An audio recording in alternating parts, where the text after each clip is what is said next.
This ABC15 Flash Briefing is sponsored by Sanderson Ford. All roads lead to Sanderson Ford.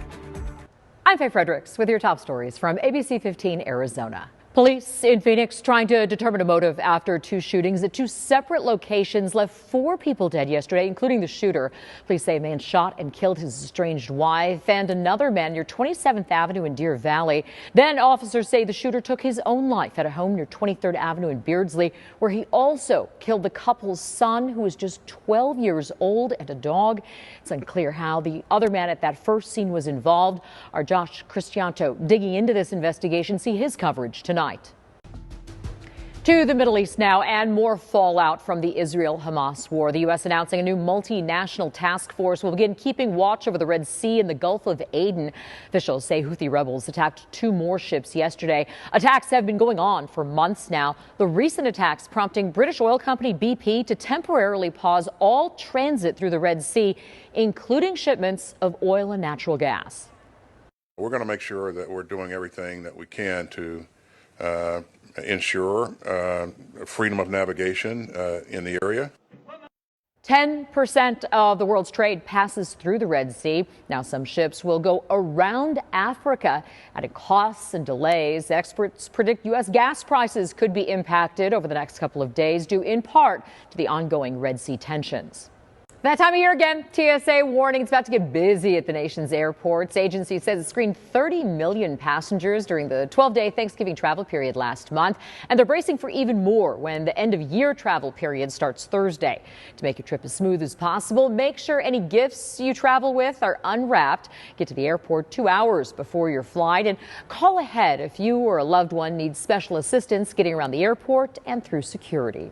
As you make your holiday checklist, you may be surprised to learn a lot of items actually cost less this year compared to last, even though it might not feel like it. Bankrate looked at all the items you might spend money on during the holidays. Some ingredients for those holiday cookies are up this year, along with eating out.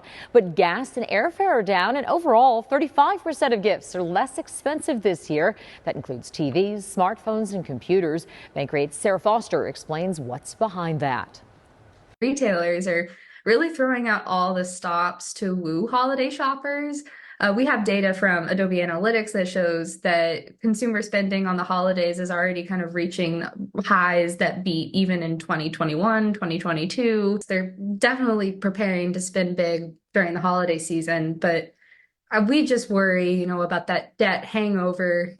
Yeah, Foster says still be conscious when spending. Don't buy something you don't need or give something that may end up re-gifted. Also, watch how much you're putting on your credit card. If you were to buy a $1,000 TV with a 20% interest rate and just make those minimum payments, it would take about 9 years to pay off that debt. In the state of education, one West Valley school district is getting rid of social workers next year. Governing board for Dysart Unified determined they just didn't have enough funding. District used one-time COVID-era funding to pay for the budgeted 24 social workers this year, but those funds are running out next fall, and alternative funding sources couldn't be found. Who's going to support these students? They've got to be able to come to school and be able to learn. But if they're in a crisis mode because of grief or loneliness or bullying, as we heard earlier, neglect, abuse. The district says they do have other support systems in place, such as psychologists and behavior teams. Some parents and social workers say those employees aren't equipped to help kids like social workers can. Tracking your forecast, I'm Chief Meteorologist Amber Sellens. Another day in the 70s tomorrow. About a 30% chance for rain showers here across the Phoenix metro area. Our storm system digging down the California coastline right now. Moisture out ahead of that getting pulled in.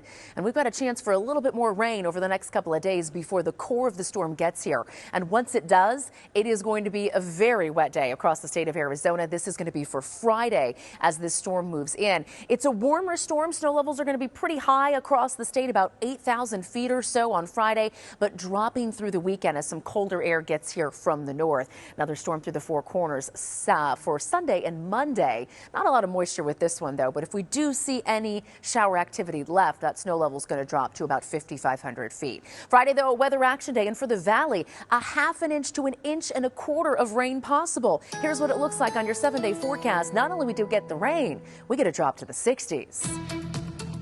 This ABC15 Flash Briefing is sponsored by Sanderson Ford. All roads lead to Sanderson Ford.